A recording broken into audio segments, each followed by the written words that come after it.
বন্ধুরা, তোমরা সবাই কেমন আছো? আশা করি ভালো আছো। আমিও খুব ভালো আছি।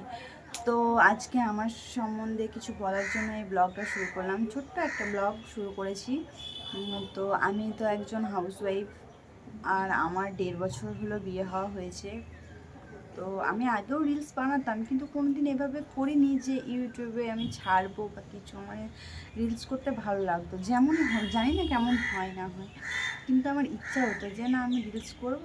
তো আগে রিলস করে পরে, আগে টিকটক ছিল, কত কি ছিল, রিলস করে পরে আমি রেখে দিতাম, মানে কোনো সোশ্যাল মিডিয়াতে পোস্ট করতাম না। তো একদিন বিয়ের পর ভাবলাম কি যে না, সবাই তো করে, আমিও করব একটু। তো সেদিন ইচ্ছে হলো, আমার বর আমাকে খুলে দিল ইউটিউব চ্যানেলটা।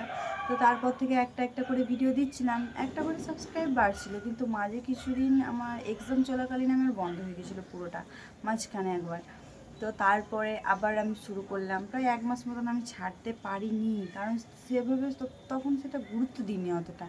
তাই আমি সেভাবে ছেড়ে দিয়েছিলাম, মানে আবার 1 মাস পর আবার ছাড়ছি। তো দেখলাম যে না, ঠিক আছে, ছাড়বো, আমি করবো এটাই।